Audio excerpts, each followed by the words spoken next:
Alrighty, and my guest today, it is award-winning author who has written such greats as The Life of Dad, Jocks in Chief, Heart Over Height, Nate Robinson's book, The Greatest Stars of the NBA series, and now the upcoming must-have for listeners of this podcast. It's Hoops Heist, the first book from Seattle great Isaiah Thomas, his media company, Slow Grind Media. So today is our guest is none other than Jon Finkel. Welcome. Thank you for having me. I've been a fan of yours. I've been following once I got into kind of the Seattle world, so it's really awesome to be on. Man, no, it's awesome to have you on. We'll talk about the Seattle stuff first, but as I got deeper and deeper into who you were and stuff you've done, I was like, oh man, this is great. He's done like so many different things. You know, the politics is on my mind, of course, because the time we're living in. So the Jocks and Chiefs was really interesting for me. I'm like, all right, I know that's a gift for somebody this year, and I'm gonna get for myself. So I'm hyped to have you on, man. Thank you again. So just take me back to the first time that you had this book idea, or it was presented to you, or like the first time it came into your life. Yeah, so it kind of goes a little farther back. You'd mentioned in the intro, I did. So I used to write for Yahoo Sports. They had a site called thepostgame.com, which was like their answer to Grantland, basically, when ESPN had Grantland. Everybody was you probably remember there was a site called like Sports on Earth. Everybody was trying to find their niche magazine / cool, hip kind of writing thing to attract viewers. And so I started writing for the post game, and it was more of like first person pieces for me. So I did a piece where I was the mascot for the Miami Heat for a night. I was a casino pit boss for a night at the Hard Rock Casino. Man. I was in a monster truck and drove. So I did all these kind of like George Plimpton type of things that was my goal, was to kind of update that version for the early 2000s, mid 2000s. And one of the stories that I did was on like dunking. Nate Robinson obviously had just won. This was like 2010, 11. So he was kind of fresh off winning the third dunk contest. And I reached out to him. I don't remember even who, through his agent or whoever he was with. And I said, I want to do a piece on, regular people, regular basketball players, weekend warriors could do dunk. And who better to talk to than a guy who was closer in height to all of us than some of the LeBron James of the world. So We talked, and I did this piece with him, and we just kind of hit it off. We were good. We were friends. Like, we were friendly afterwards. We stayed in touch, and it happened to be the year that he went off with Chicago in the playoffs and outplayed LeBron for a series, outplayed the Nets for a series, had that overtime win where he scored 20 points in overtime, and just took over. There was like a weird 2-week span, maybe even probably like an 8-day span, where he was kind of the talk of like the basketball universe, because Chicago had nobody. Derrick Rose was hurt. That's why he was playing. Tom Thibodeau was coaching. And when it was over, I talked to him. So we stayed in touch, like I said, and I said, we should do a book. Like, this is the perfect ending to, I don't know where your career is going at the time. Nobody knew. But we should do a book on where you got like all your, and he agreed. So we did that book. Anyway, I spent over a week in Seattle then. This is all the way 2010, 11, 12. And his kids were playing like Pop Warner ball outside of Rainier Beach, like at the field out there. I got to go there. I was learning, and all of a sudden I was like, wait, Jamal Crawford was here, and Jason Terry was around this area, and Doug Christie was from here, and Isaiah, who I worked with on this, was still kind of a little bit too young to kind of be on my radar at that point in time. But as I'm looking at all these players who came from there, I'm from Boston. They're literally the farthest part of the country you could be, almost in the Northeast. And I was like, this is pretty fascinating. And the fact that kind of put it over the top for me was that they were all close. Like, it wasn't one of those things where it's like, oh yeah, he's from here. I don't know, whatever. We played once in high school. They were like buddies. They hung out. They went to barbecues together. They supported each other's charities and basketball games and weekend tournaments and summer camps. And so that for me was kind of planted the seed. I didn't know when it would come out, but I just stayed in touch with them. And then his sort of producer, cinematographer, director at the time, this guy TJ Regan, he and I became friends as well. And so we were looking for kind of other ways to work together. Fast forward to him right now working on Book of Isaiah with Isaiah. And I was kind of a fan of that. And obviously from Boston, like, huge fan of Isaiah. And we just stayed in touch looking for, what can we do next, right? Together. Because we really enjoyed, he did an awesome trailer for Heart Over Height, and we liked working together. And so we'd circled a little bit, maybe we should do something with Isaiah. And then he's like, let's think bigger. And it went from Isaiah's story to Isaiah kind of thinking, I have this production company now, Slow Grind Media. no one's done the definitive book on Seattle basketball and the players from there. And for me, that's like, yes, like, let's go do that.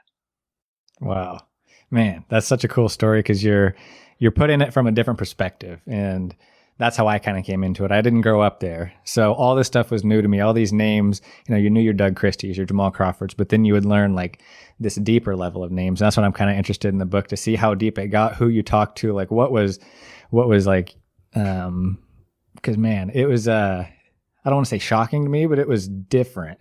I grew up in a small town, so I didn't know what an NBA city would be like, even though Seattle's technically not an NBA city, but they feel like they are, because it's like you mentioned, there's so many players from there that are in the NBA, coming in the NBA this year. So what were your goals when this idea was presented to you, when you knew it was going to be kind of this bigger Seattle story?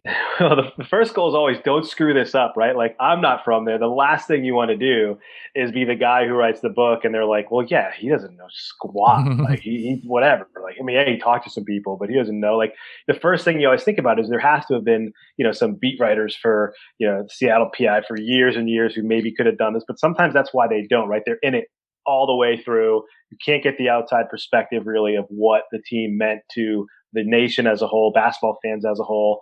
And, it's very hard to write something when it's 6 inches from your face. Like, sometimes you really do need to dive in from the outside perspective. So my goal was to just do the city and the team and the area from Seattle to Tacoma, Washington in general, the PNW, which is a thing that I kind of got into, just to do it justice and to be respectful from the beginning of, obviously I have the relationship of knowing, from growing up in Boston, like what basketball can mean to a city. So it's not like some alien coming down like, oh, basketball, Seattle, it must be, something interesting. Like, I really felt like it was kind of like an honor and a duty from a writer's standpoint, from an author standpoint, to really dive in. And that really informed the way I tackled the book. And when I talked to Isaiah and I talked to TJ in the very beginning, I said, look, this is going to be all encompassing. We're probably going to have like 400 or 500 references in this thing. I'm going to interview whoever I can.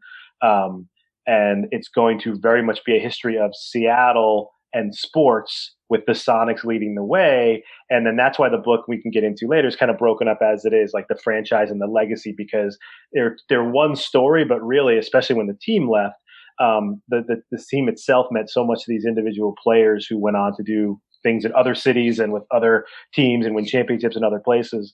But yeah, my number one goal from the outset was to do it justice, be respectful of the people who had the emotion and went through all the stuff they went through, but also to use the leverage of being an outsider to really appreciate what Seattle and really the whole SeaTac area went through. I mean, and that was why I opened the book with a scene from basically Seattle picking whether they should do the World's Fair back in the 60s, because that's how it starts. Like, nobody really understands. You look at Seattle right now, and with tech, right, and with you've got Russell Wilson, they're amazing, and the Sonics had already had their whole history, so you knew they lost a team, but you knew they could have one, and the Sounders are amazing, and Ken Griffey Jr. already played his whole career there, and the Mariners are great, and it's like they're getting a hockey team, and it makes total sense. Like, you don't even think like, well, why wouldn't there be a place there? It's the 6th or 7th largest city in the country, but back in the 50s, nobody even knew where it was.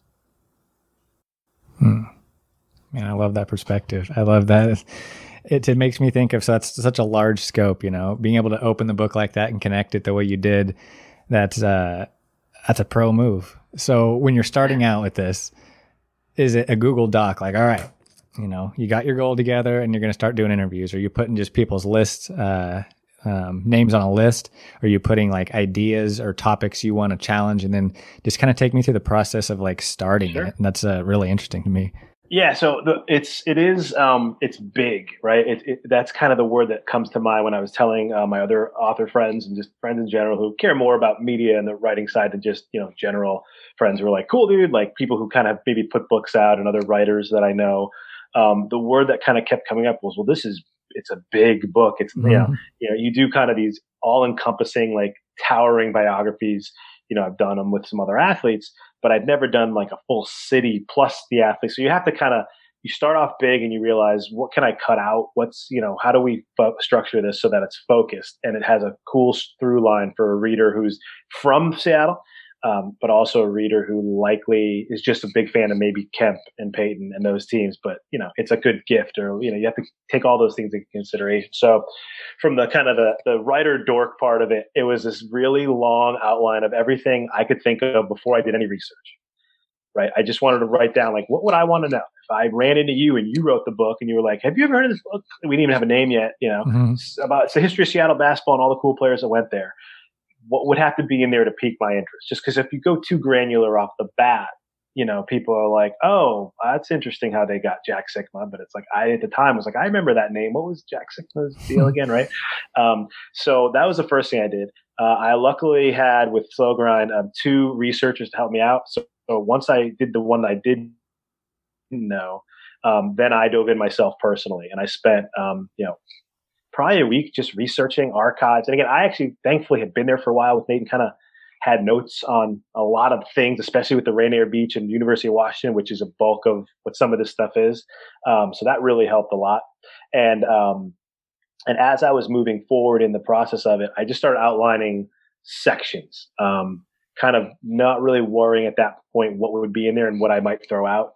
But it was like Seattle before they had sports, right? Because it wasn't like Boston that had baseball from, all the way back in the 1890s, the Red Sox. And I was using that as a nice frame of reference, right? By the time Seattle got a team, Bill Russell had already won like 7 titles, right? So it was already a foundation in some of these other towns.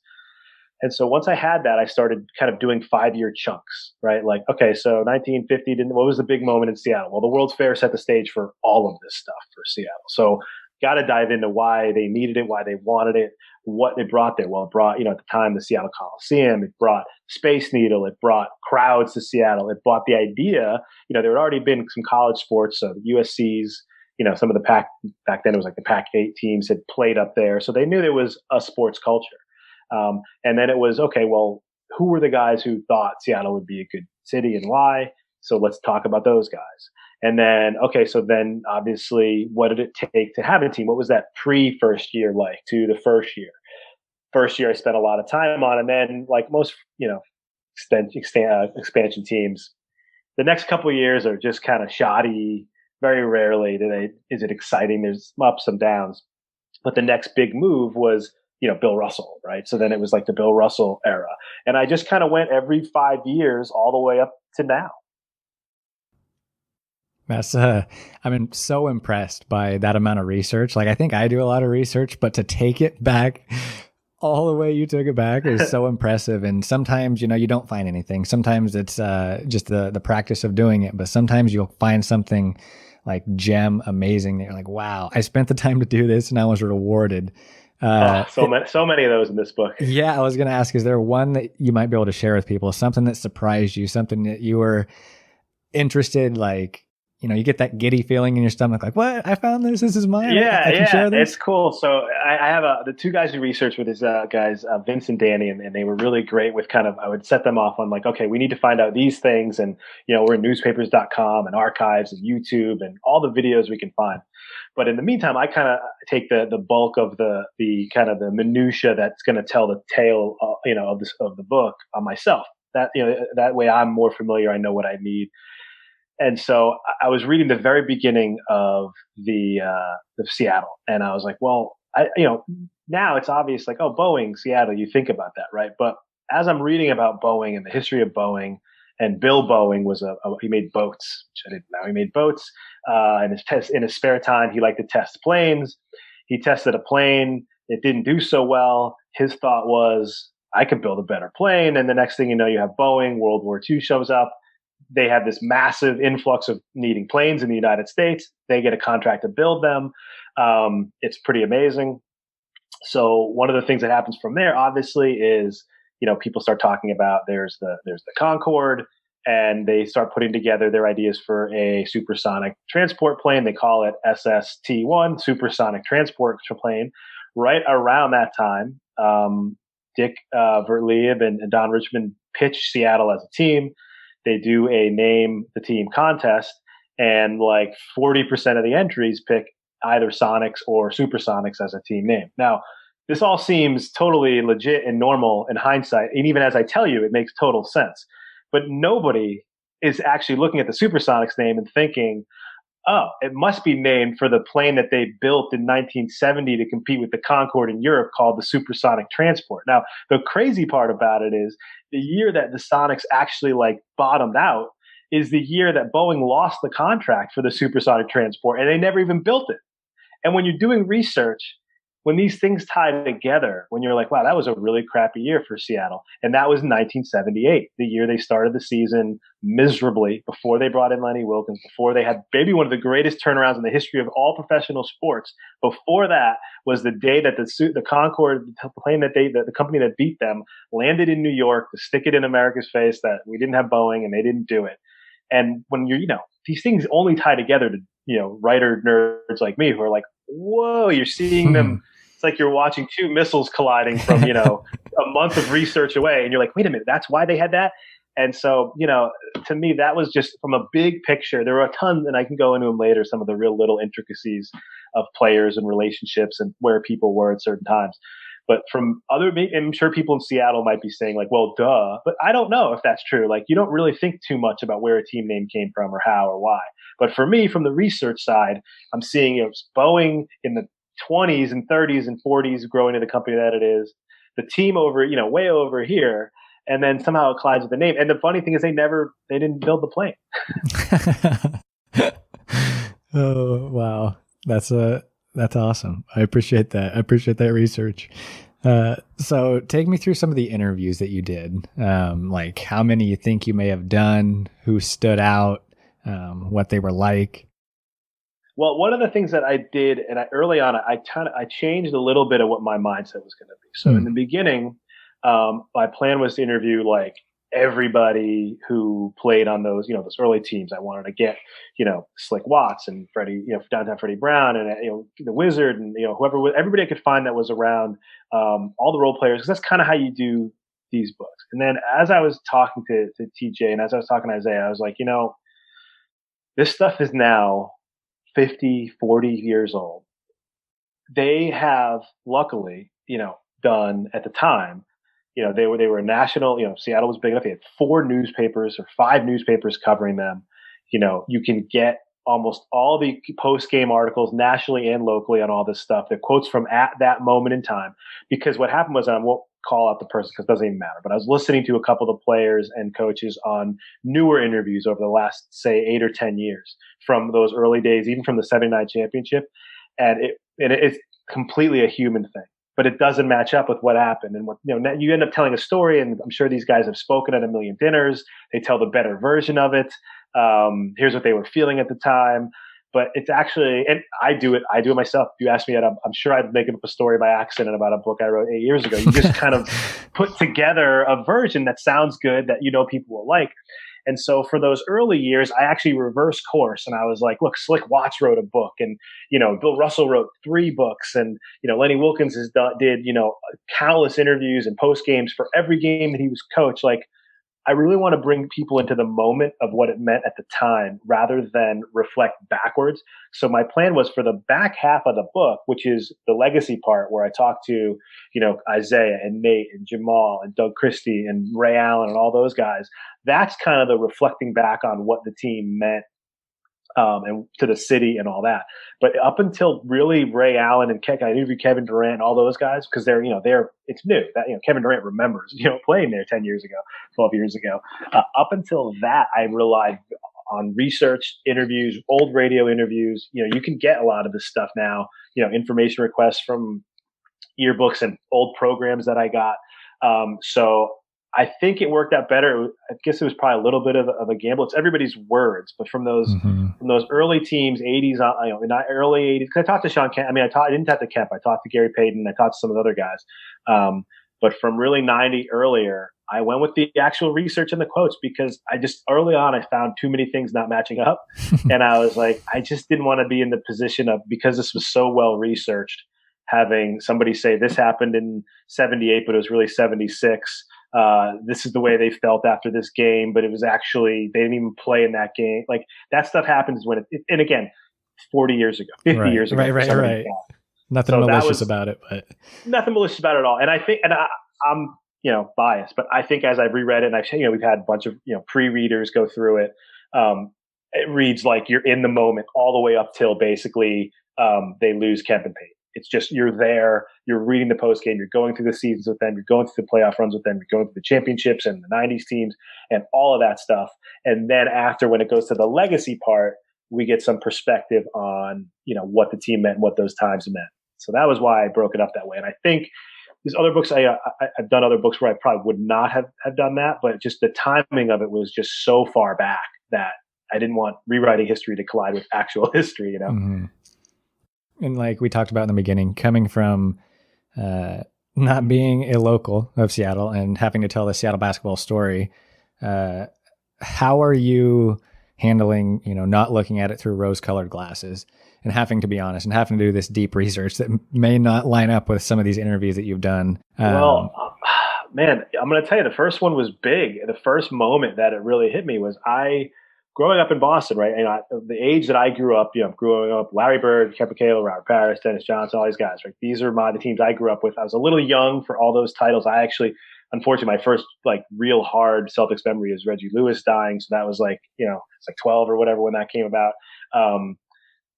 But also, you revere the greats, the next generation. My dad telling me about Bob Cousy and Tom, Tom Heinsohn, just passed away, and obviously Bill Russell is like a god. And I had no idea that back then he was one of the most towering jerks you could ever be around. I had no clue. I just didn't. He's so revered, and he's changed, and he's become personable, and all these things. And that's one of the things that happens is people change, and they embrace the public, and they embrace their legend, and they embrace their legacy. And I'm sure people would hear this now and talk about it now, how wonderful he is and how great he's been to the next generation. And that is all true.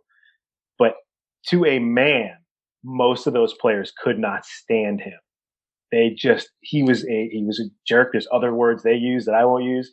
He was horrible to be. He was an arrogant, horrible, mean coach. And he did okay, not great. But to me, that was truly cracking a legend. I was reading his book about how he treated people and things. And I'm reading Slick Watts' book and Spencer Haywood and finding all these interviews. And I'm like, oh my God, and he was a jerk to the Boston press. I mean, there was racism involved, and he had his reasons for why he treated people certain ways.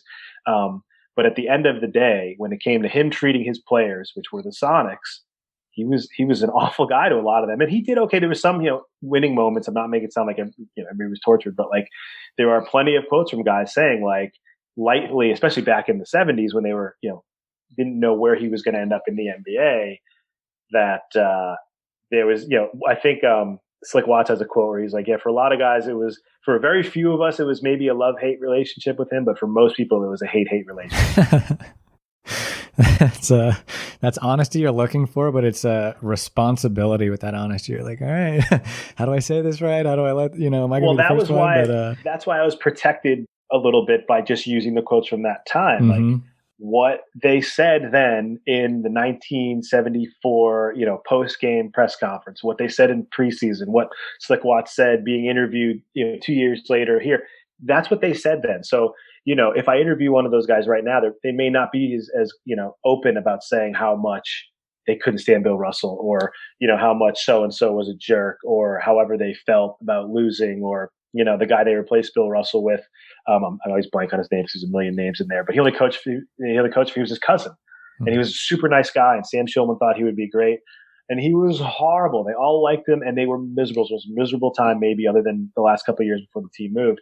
And that's when they brought in Lenny Wilkinson and turned things around, and everybody loved Lenny. But it's just those things where you get so deep, into the story, and then all of a sudden you're like, wait, what? People hated Bill Russell? What happened? How did this happen? Right.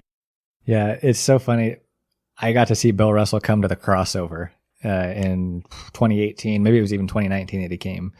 And just seeing him, like you talk about people saying, he wasn't the nicest guy, hate relationship. I saw him at this time in his life as the elder statesman chilling at the scorer's table with the security guard, cracking jokes that I would pay so much money to hear. I didn't even want to ask, but what they were talking about, but just the laughs that they were having and stuff. So it's like you said, the evolution of people, and that dude's lived a 6 or 7 Yeah, full something happened. lifetimes. Something changed in him. I don't remember the year. I want to say '07 or '08 because he had never gone back to Boston. He refused to go back to Boston. And then one year he did. And the like thunderous applause and loving embrace that he received from the city, I believe he said brought like a tear to his eye. And he thought, what a the people love me here and I love them. My issue was with management and some of the media, and it was over like that. And then he became a regular presence at every finals and every game, and he embraced the fact that he was basically the godfather of basketball. And people change; it's totally fine. And it's just in that light, it's hard to someone. It'd be very difficult for someone to read. I mean, some of the stuff he did is just it was just so wrong. So we talked about, that's a difficult part about writing this book. What was like the most rewarding part looking back on it? Yeah. So learning, it's almost like learning an instrument because when you grew up in a sports city, you're of the city. If you went to Boston, yeah, growing up, like I said, the '80s teams, the Paul Pierce teams. You kind of maybe remember like the Antoine Walker, Paul Pierce teams, but um, you don't remember the other guys. You know what I mean? You don't remember some of the other guys on the team that were really good and what they did. And you don't remember all the nicknames and all these kind of things. And so kind of going into Seattle as like a visitor, and you're looking at these early teams and you're like, the Wizard, Gus Williams, like, wow, that's pretty cool. And then like Walt Hazard, who the hell is Walt Hazard? Like, oh, he was actually a superstar at UCLA and he was there. And then, you're going through these teams and like, I think I'd heard of Downtown Freddie Brown, of course, but I didn't realize that like before the three and then into the three, he was like the sweetest shooter that there was in the league. Like the guy didn't miss. He was called Downtown Freddie Brown from high school because there was no three, and he used to shoot from so far away. They would say he shot like he was from downtown, like before Marv Albert, before all that kind of stuff, right? And Slick Watts, like a local hero. I mean, I don't know how many people truly have heard of Slick Watts outside of Seattle or even really basketball junkies. The name was familiar to me only because of basketball cards. I used to collect all these cards, but learning about Slick Watts is the quintessential local superstar. Right? He is the guy that if you're not from Seattle, the name probably doesn't ring a bell or may not. And if you're from there and maybe our parents' type of age and we're living there when he played, they're like biggest star in the city for like 5 years. That's the kind of stuff that I love. Yes, and he still is.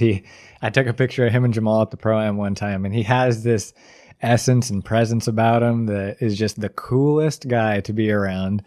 Still rocks the headband. So definitely shout out to him.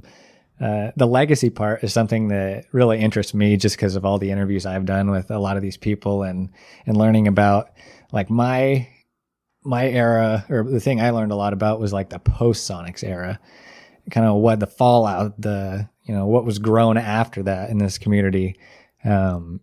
So talk me through like an interview with Jamal and his perspective on. A lot of those guys have, it's interesting. They all the way back to Doug Christie, who was kind of like the first of this generation to make it to the NBA, who played at Rainier Beach, state title in '88, all that kind of stuff.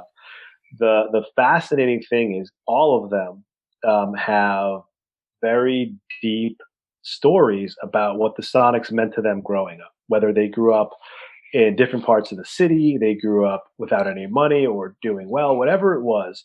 The Sonics were like a presence in their life, almost like no other team that I've lived a lot of places. I grew up mostly in Boston, moved to New Jersey when I was in high school. I went to school in Virginia. I lived in LA for 8 years. Maybe the Lakers to a certain extent have some of this because of all the titles and stuff like that. But the level to which the Sonics were involved in the community and young kids' lives. I mean, I remember, again, I tie it back to just my childhood as a diehard fan. Like ML Carr came to my school once when I was in like second grade, third grade. I remember it. That's all I remember. He signed some balls and left. All of these guys, and again, they were elite basketball players, but some of these stories are before seventh grade. There was no one knew Nate or Isaiah or Jason Terry. Doug Christie, maybe. He was apparently like a ridiculously freak of an athlete. He'll say like he kind of had it. But nobody knew that they were going to go pro. And these guys were constantly, all the camps were free. They would practice, this was actually a positive thing that Bill Russell did, which was he insisted that they go around the community. So rather than all their practices be behind closed doors at the arena, They would practice. They would just rotate through local high schools. It was pretty. I won't say it happened like super often, but it was on a regular basis. A principal could call the students and say, "Go to the gymnasium," and the Sonics would have an hour practice and sign autographs. Like this was a regular thing, and it kept up all the way through till the team left, basically. And so when you ask about the legacy in someone like Jamal, his first answer is about Doug. Right? He's like, well, I went to Doug's camps and I went to Gary Payton's camps, and those guys were there for me. And so, as he never got to play for the Sonics, all the teams he played for, but he always lived there and he always came back. And as he was able to kind of pass down to the next generation, which is like the number one, like if there's a true like Seattle basketball brotherhood, the credo is accept what you're given and then pass it down to the next generation. And to me, all of it started with Jamal worked at, he sold popcorn, right? He brought popcorn from the bowels of this, of Key Arena up through to the floor. This is when he was, in high school. A lot of them have stories like that where they were going to camps and then they tried to get a job with the team. And then, very few people, there might have been hundreds who we never heard of who got that. And then a few were named Jamal Crawford, a few were named Brandon Roy, and a few were named all these names. But the fact of the matter is, it's a love of the team and the community that allowed them to then, when they made it, bring back to the community when there was no team. And that creed, you hit it like completely on the head. And part of me wondered, coming from a small town in Kansas where there's no NBA team, the Nuggets are 500 miles away. Part of me wondered, all right, this must be every NBA city. They have their players that were from there. They give back. If there's an NBA team, they're giving back, which I'm sure they do. But the way they give back, and maybe it's just now, maybe it's an extra effort because the Sonics are no longer there, but the way they give back, like going to a school or something like that, seems so mainstream. Like they're having them, Jamal's at the practices, you're involved, free barbecues, crossover, camps, he's there, sun up to sundown. So it's cool to hear that it is different.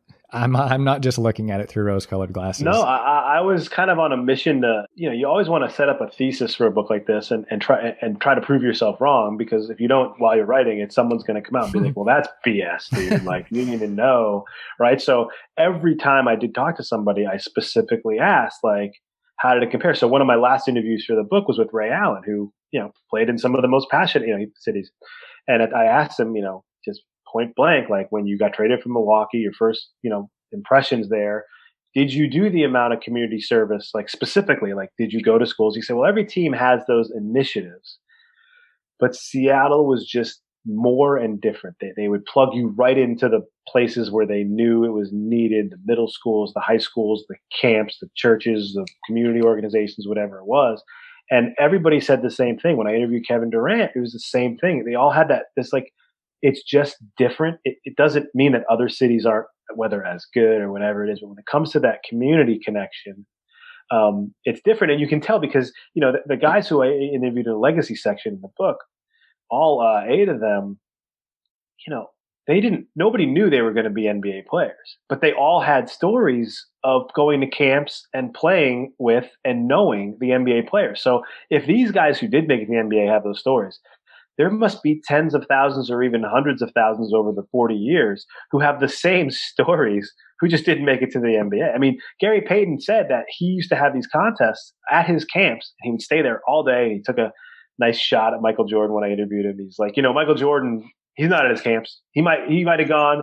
He used to have those camps. He might have showed up the last day and done like a 1-hour talk and like pulled one kid out of the audience to mess around one-on-one, and he was gone. He goes, but you went to a Gary Payton camp. Gary Payton was there all day, every day, the whole time. And I used to tell the kids, if you're practicing, I will come to your high school games.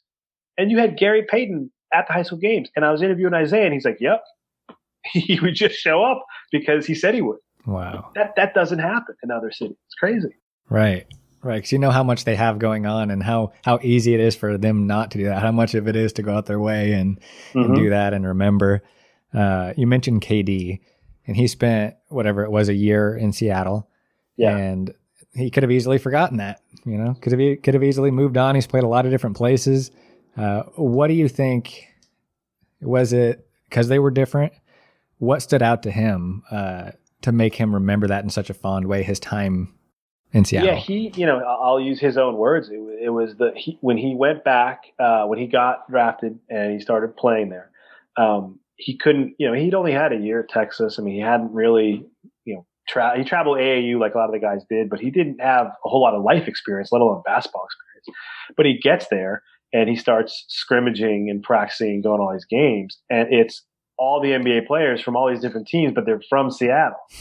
And he's like, I wasn't prepared for that. And it wasn't till he's been in the league now all these years that he's seen that that's not the case, that, the high school team, he's not practicing at the high school gym, whereas there he's at Rainier Beach. Like Nate Robinson is there, Doug Christie's still playing there. Detlef Schrempf might be running because he's getting in a workout a little bit older. There might be 2 high school kids there who are going to be All-Americans or going to go fill up Pac-12 schools. Like, at the time he didn't realize, and he said it in the interview, if it's the first time you're seeing something, you have no other, nothing to judge it off of.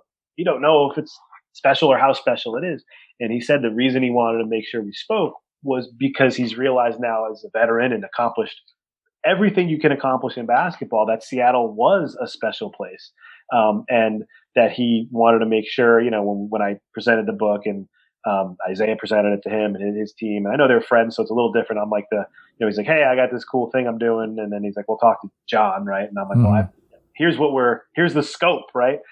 We can't do it without you. Like, you're the last year, the last star, the last draft pick. Like, and he was awesome. And he was very, gracious with his time and on time and all that stuff, but also truly, some guys, and I'm sure you've done interviews, kind of check boxes of, they're going to ask me about this, so I'm going to answer this. They're going to ask about that. But he was, giving is the word I always say to like a good interviewer, is when they don't just answer the question. They say, actually, you know what? That year, so-and-so was going here. Or the funny thing about that was, I was thinking I was going to play here, but I played here and I ended up doing this. And then, with, Durant, there were some instances where, what was he feeling during this time? He was young, but he didn't know. I mean, he was 19-year-old kid playing in a pro team, trying to adjust to his teammates and travel and money and all this stuff. And looking back, he realized, and he's like, I didn't understand franchises moving. Like, I didn't understand that kind of thing. So these things going on all behind the scenes as a mature, adult now, it's probably, and he said he thinks about all the time what would have happened if they stayed there. You forget they are actually 19. They aren't like a pretend 19 when you talk to them, when you're around them. They look grown up, but when you talk to them, not that they aren't mature and stuff, but they're still, they're young.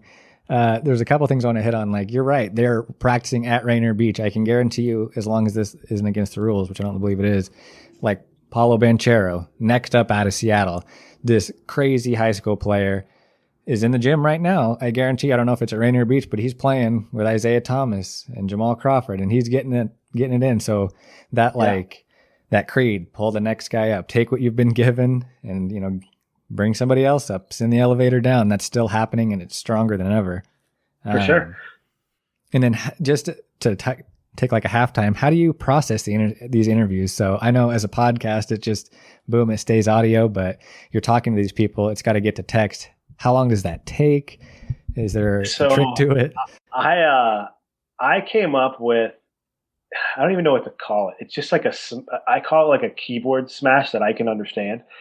So I record all the interviews. We have, with Slow Grind, we're going to hopefully release some version of a podcast series about the book with all the guys I interviewed, which would be really cool. So I have all the actual audio for all the interviews, George Carl, all the big names we got. But I have hated, since the days of my like very early covering like high school softball games when I started writing, transcribing. It's just, it's a miserable waste of time. There are some writers who find it cathartic and they find the nuggets of the story and they kind of almost like mythologize like the writer in the coffee shop with the headset in, and they're just, I hate it. I don't want to do it. There's services now that do it for you. But the problem with the services that do it is you still sort of have to get it done, read it. It's never in the format you want, and it's a problem. So I do two things. I record it twice, backups like on a real, I have like just a cheap, phone recorder that I'm doing, and then I have another one on my computer that I do. And then while I'm doing the interviews, I do like a keyboard smash of like, I try to type as fast as I can. I don't catch all of it. And it doesn't, interviews like this are conversational. A lot of those interviews I do for like half it, just conversations. And then there's stuff I know I need for the book. So like Doug Christie is just a personable, fun, easy, and they're all the same. But like you could talk to that guy if you just ran into him at an airport and you sat down and you know who he was. You could just sit and talk sports or life or 90s hoops for 4 hours and not know who he is. But at some point, I had to be like, okay, but I need to know. And he wasn't dodging at all. He was great. I just wanted to make sure that like I had a half hour. I didn't want 28 minutes to go by and go, I haven't asked you a single thing from the book. I got to do this. So when I get to those parts of it that I know are like super critical and that are not going to go back to, I do like that scene in Bruce Almighty where he's just answering all those emails. If you remember that movie, like absolutely, that kind of thing. Absolutely. And it's gibberish. I print it up right away. But I can understand it. It's close enough. I don't worry about getting it right. I don't delete it. No one will ever see it. So that's how I do it. It cuts the mountain in half. Like you look at that and you're like, how am I ever going to get through this? But you take those steps. It's not going to be perfect. Your grammar's not going to be perfect. There's going to be typos, but you got to get it out on paper and take that first step. That helps me in being able to grasp things sometimes. So that's awesome. For sure. As we kind of wrap up talking about the Seattle book, and then I want to ask you briefly if it's okay about some of your other work. Sure. So for podcasting, I feel like part of my job is the actual interview, the prep for the interview, talking to you, editing that. And then there's this whole other job of marketing and tweeting and doing this and that I never ever thought would be important, but it is. So for you, how much of your job as an author is, writing the book, and how much of it is thinking about how it's going to be read by other people, how you're going to market it, things like that? I would say that it is all at this point 100% the same. It would be great for all of us to be, William Faulkner, and you go off to Mississippi and you type on your patio outside and have a whiskey and you finish your final draft and you send it to your editor, and then the checks roll in and they call you a genius. And you don't have to do signings and you don't have to see anybody maybe. I wouldn't want it to go that far. I really do enjoy these kind of interviews and talking about the things because you become passionate about the subject. But to the extreme I'm taking it is that is so far from a field of what being an author is now.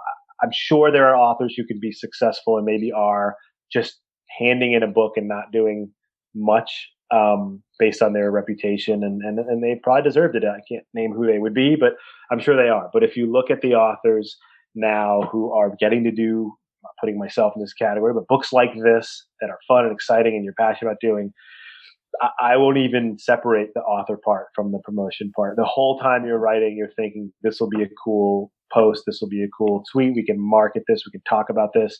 I'm sending quotes to the team at Slow Grind Media. Let's turn this into an Instagram graphic. Let's turn this into maybe a 10-second interview video. This audio, George Carl said this. This is going to be great. Because otherwise, you're just going to have to do it later. And it's like, what do I talk about? Like here, it's like, oh, here's the basketball cards I want to talk about when the time comes. Here's, I already had just now. It's a perfect example is, months ago when I was going through those 80s and 90s teams, and I was like, wow, they drafted Xavier McDaniel and Pippen and Gary Payton and Doug Christie and John Kemp and Dana. If they just didn't do anything, they might have won like 60 games a year, right? And so I remember just marking it and I made a note in my phone. I use Evernote for the Tim Ferriss hacky type people out there. I use Evernote for everything. I put a reminder in there for NBA draft day, do a tweet about what those teams could have been. And I posted it today. And that's the kind of stuff I probably thought of that. I'm thinking of the timeline. It was probably in maybe late July. But you have to do that stuff as a writer, and you have to be willing to just say, I did this book. I am proud of this book. I will kill myself to talk about as much as I can and get as many people to read it. So the short answer is I don't distinguish anymore. It on some level, I'm sure there are purists who are like, I'm a writer. It's my craft. My job is to put amazing words down in this book, and it is someone else's job to get people to read it. And if you can live like that and make a living like that, then great. More power to you, right? Yeah. But you can't. And I think you lose the idea that we just to be able to do this and all the things you get to do. Obviously, the pandemic changes things a lot with signings and cool giveaways and being places and being on TV and all that stuff. But you do get to hear directly from readers, and that's like my favorite. It truly is. It's cheesy, but it's like, we can talk about some of the other books. When someone writes you about their kid reading it, or they read it, or reminded of this time in their life, or made them call their dad about this thing because they read what you wrote, that's the good stuff. That puts all of the work in, and makes it all kind of worthwhile. Yeah, man, it's very personal. You're putting yourself out there. It's like you're pouring your life into it for however many months or years you're doing it. So yeah, it's awesome. And how do you know you've written a successful book? Like, do you know now before it's been released in your heart? What is it? I think every writer would tell you they know.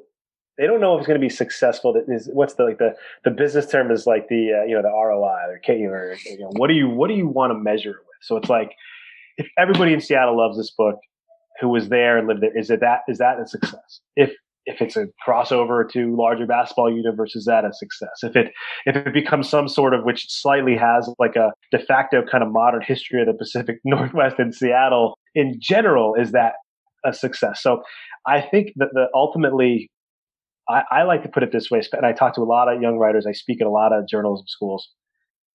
The number one thing is it has to exist, right? So the first success is that the story is out. Now, assuming I'm not some terrible writer and hack and it sucks and I missed a million things, the first goal is that it exists and it didn't before. So take a minute, right? Whatever the story is, whatever the creative thing is, it didn't. No one did it before you, and you just did it. So at least it exists, and if it's terrible and everybody hates it, maybe somebody does a better job because you did it, and that sucks to swallow, but it is. But from a success standpoint, I think for this particular one, I really wanted to make this so weird because I never lived there, but like the city proud, and the people who spoke to me, I wanted to be proud of the book that they were a part of, and that's Gary Payton and George Carl and all these guys. So. And obviously Isaiah, he took, he could have easily found a local writer to do this. And I think it would have been a different book because it's just hard to pull yourself out. I think sometimes you do need someone who's got the same base of knowledge like basketball and sports and writing from outside. So that's why I think it makes sense. But I want it to be a huge success where people who read it tell me, tell Isaiah, tell the other TJ and the guys at Slow Grind, like, that was awesome. It reminded me of this, and this. It brought me, for the older generation, it brought me back to the 70s and 80s teams. For the slightly, our age, the 40s, 50s, it took me right back to those 90s teams. I felt like I was there. And then for the newer generation, like, wow, I didn't know that about Nate or Isaiah, and I had no idea that Jamal did this, and this, and how great some of these guys were in high school, like that kind of stuff. So it's kind of a long-winded answer, but there's no one, I think there's no one thing. Obviously, you wanted to sell a lot of books. I mean, that's the other thing is you want to write more books, you have to sell a lot of books. And having written a bunch, the more you sell, the more they let you write. The first question the business people ask is how many units did you move of X, right? And that's a closely guarded secret within publishing. But if someone's going to give you more money to write a book, you have to tell them like, well, sold this many and we did this and here's how it went. And so, and a lot of them too become product anchors. Like you have your awesome t-shirts and all these things. Like you can sell posters as cover, which is part of the way we designed it, right? We want it to be kind of an anchor revenue anchor, right? Like you can sell posters and mugs and, bookmarks and all that stuff. So that helps too. But yeah, you want to be proud of it. You want to sell a lot of books. You want people who are involved in it to be proud of being part of it. Sounds like a lot of work, but just from talking to you, man, I'm more excited than I was, and I was already pretty excited to read it. So excited to have that. Before we start with the other books, when does this come out? Where can the people buy it? Yeah, so it comes out December 7th on every, Amazon, Barnes & Noble, Target, wherever books are sold online. The pandemic has thrown a wrench into where I would have said everywhere that you think you could get it. Book buying has changed tremendously over the last year because of no signings, no in-store stuff. So you can order it anywhere. I don't know. It should be wherever basketball books have sold well, Seattle, whatever, they should have it. But you can, if they, for some reason they don't, just go in and order it. But really for our purposes with everything online, just go there, or Slow Grind Media's website has it. Follow me on Twitter, Isaiah on Twitter. We're promoting all the time. It's our pinned tweet. There's a million ways to get it, but yeah, I think just order it through one of those. And then indie bookstores, everybody tries to support too. I don't have any specific ones. I don't know which ones have even stayed open. Sure. But yeah, I just buy it wherever on or before December 7th. And then it's a great, we put out the 7th so that people can order and have it at their house for Christmas and Hanukkah and whatever they want to do. Yes. If you listen to this podcast, I could probably bet you would enjoy this book. So definitely support it by all means. Before I let you go, I do want to talk about Jocks in Chief. As I was doing my research, is something that really caught my eye and got me excited. I'm upset and I live under a rock and I don't read enough. My wife reads more than me, reads way more books than me. So shout out to her. But I didn't see this when it came out, but it's right up my alley. So for the people who don't know, can you explain kind of the premise of that? Jocks in Chief is, so I wrote for Muscle and Fitness magazine for 2 years. I freelanced for Men's Fitness, Men's Health, GQ. I was like, for much of my early career, I was like the dude writer, sport writer guy. And I was always trying to take the mainstream pop culture, mainstream sports stuff into like the fitness world. And when this would be the 2008 election was coming around, so Obama's coming into office, he was playing basketball constantly and they were showing him jogging and Bush was always exercising. I mean, bike rides and 2008 Olympics, his last year in office at Beijing, he rode the Olympic course. Like he was, in really good shape. He was a decent baseball player growing up. And so I just had this thought of like, well, let's rank the most athletic presidents. And I will preface all this with, I loathe politics. There is not a single word, Democrat, Republican. There is not a political moment in this book. There is nothing. It is pure sports and ranking sports. And so, it became impossible to talk about because I'd made an objective system, which was literally like a Moneyball-esque like ranking system. I called it the White House athlete score, the war score, right? So it was in all these 5 categories: most like your actual athletic accomplishments, how fit you stayed in office, if you had any like actual awards that you won as an athlete, what you accomplished, what you achieved. Then there was one called your actual strength, executive medal, how strong you physically were or strong. And then endurance, one for endurance, right? So running, and so or whatever it was. So I ranked all the presidents 1 through 10. I did not care about their party. I didn't care about a policy. It was just athletically what they did. And I let the chips fall where they may. And over the course of 40, Trump wasn't involved when I did this. I updated it this year to put Trump in for the election coming, past. He wasn't in the top 20 or whatever. But as I went through it, I let the chips fall where they may. And because politics are impossible to talk about. People don't want to give anybody credit. They disagree with their policies, but the book came out and I ended up on CBS This Morning, and yes. It was really cool. Yeah, man, that's so, you deserve it though, because that's like, sometimes you have these ideas and you're sitting there and you're like, this is either an amazing idea or this, who knows, this is a terrible. It was turned down by so many publishers. It's not a book. Every publisher I talked to, it's not. I pitched it the first time in 2008, and I have all the emails. It was not a book. This isn't a book. No one's going to read this. There's nothing like this. Okay, so by around 2010, 11, the ability to put a book out yourself became doable with Kindle Direct Publishing and Ingram Spark, and you could do it. It was a huge pain for much of publishing, but then it became not hard to do. And I'm pretty entrepreneurial minded, and I knew the response that the article that I wrote, an article just in the top 10 that got in Muscle and Fitness, and it was 50 words on each president. I disappeared in like the UCLA library when I lived in LA to do this, and it came back with like mounds of research. The guy's like, I'm giving you 1,200 words. And I was just like, what? Okay.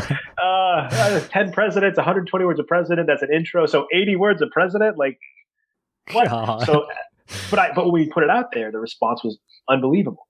Like the letters I got, and this is before really Twitter or anything. So it was literal letters. So I put that in my cap, and man, it cracks me up because it's one of those things where I know for a fact 2 editors who I sent it to said it was not a book. I know through Twitter and things saw me go on CBS This Morning to talk about it. It became the number one book in like sports, U.S. sports history, whatever it Wow. was, for a couple of weeks. And now I just update it every 4 years. And it'd be a cool documentary to do one day. And there's a lot of like U.S. history nerds / sports nerds like me I've done podcasts like that, who they exist, and it's fun to talk about. And so that's how it came about. Put it out myself after everybody said it wouldn't work. And again, it's not like I've made millions off it or anything, but to your point of success, my success for that book was to obviously earn out what I put into it, which was just, a great cover design, and then an editor and a proofreader and all kind of stuff. And that happened in the first week. And then it was to get media. And I wanted to just this is the book that when this subject comes up forever, it works. And now it sells a good amount of books every month. It's just a nice little check that comes in from something nobody believed in. And it's cool to talk about. It is so much fun to talk about. Like, if you ever want to do that podcast, Yes. I love it. One of my favorite topics. Because for real, you're going to have one more order go through, because I am really hyped to read that book. So nice. you are more than welcome, and I would love to have you back for that. That's so cool. You built your own world, and that's an idea that, that doesn't exist. Not to say someone wouldn't have had it, but, you did it and you got it out there, and that's yours. And like, that's your own lane now. And that's so cool. 2 questions left. After I worked at a restaurant, I looked at eating at a restaurant a totally different way. So as an author, after you've written books, how do you look at books in a different way? That's a really good question. I know what goes into a good nonfiction book. Now, I know fiction, you still bleed, you still, go in the lab, as they say, and it probably, it takes a lot of time and all that, but you're not accountable to anybody. And again, I love fiction. I've never really written it. I would probably do one day. I have some ideas, but so it's not a matter of like, fiction's, it's amazing. I read all kinds of fiction. I think it's great. But again, you're just accountable to the idea and yourself. And if it's not a great book and it doesn't do so well, there's no one mad, right? But if I really screw up Charlie Ward's biography, I know his parents and his siblings and his uncle and his high school coach, and I'm just a jerk. Like, how do you do that to our Charlie Ward, right? Like, so, I know the responsibility there, and it isn't to say that it's not journalistic and you're trying to make them look a certain way. And so, I know there's other authors. You owe nothing to nobody. If I decide to do a book on athlete X, and they don't have to participate in it at all. If a publisher's going to pay me to do it, and the money's right and it's worth doing, they don't owe me anything, right? If they do choose to participate, you don't have any obligation to make them look good. So you're writing a book, you're not writing a PR piece. And that's why there's a lot of stuff here in the Seattle book that, it's not great stuff probably for, hearing about what certain things happen in the city and the way, Howard Schultz, the things he said and the things somebody else did and what happened, some of the race stuff in the 70s with what's going on, like it's all in there. And, when you're doing a book on an individual athlete, you don't owe them all that stuff. So when I see a book come out that is, especially in sports, but I read a ton of U.S. history books, I know the amount of time, and you go look, at I got this, the references in the back of the book. There's hundreds and hundreds and hundreds. I know the time it took before they wrote a word to learn this stuff. And I think even to me, there's an appreciation there of having finished something. Now, the writing might not work. You may have told the story the wrong way. You may have told the angle the wrong way. And I don't believe I did this with this book. You have to have people who will read drafts of it to tell you that. I would never just write in a cocoon and send it. You need proofreaders you trust over the years and editors that you've trusted over the years, and then just what I call fresh eye readers, which I have 1 or 2 people who I rotate. It's not for every book. Just at the very end, after it's laid out, after it's all done, I reserve a week for somebody who I've told nothing about. Just read this. How is it? Like is there anything big? Are there any typos or any whatever? But also just read it fresh. And so, to me, when I see another book, there is just a deep appreciation before I even open it. Like, you got this done. I'm like, how people grew up reading Sports Illustrated from the back with like Rick Riley's columns and like all that. I honestly look in the back. I read the acknowledgments first of every big like nonfiction book that I read. And then I kind of flip through the books they read to write the book. And I just have a deep appreciation. If I read it and I don't like it, that's almost like, it doesn't reflect on the writer to me, really. Mm-hmm. It's maybe I won't buy another one of their books, but I'll support them writing it because I know the work that goes into it. Man, I could do hours and hours just talking about this. This is very cool, and I appreciate your time and coming on. I said there's only 2 more questions. The other question you mentioned at the CBS interview I got to ask you, how is the CBS News interview different from the Jeremy Mills podcast interview? Oh my God, this is so much more, this is like so much more pomp and circumstance. The green room that you put together is so much nicer. The treats and the snacks that you give me are so much better. Yeah. The early, the chit chat in the green room is much friendlier. It's not as business-like. So I got to tell you, those CBS guys, I'm sure they've been doing it a long time. Yeah. This is the podcast you want to be on to really get comfortable and kind of sit back and relax and talk shop. My guy. That's appreciated. That's a sound clip. No, man, it was, it's always a little nerve wracking to have a real journalist on and somebody who really does this and has the experience that you do and that, what you've done and everything that goes behind it. But man, I just want to say thank you for taking your time to have this conversation, to entertain me.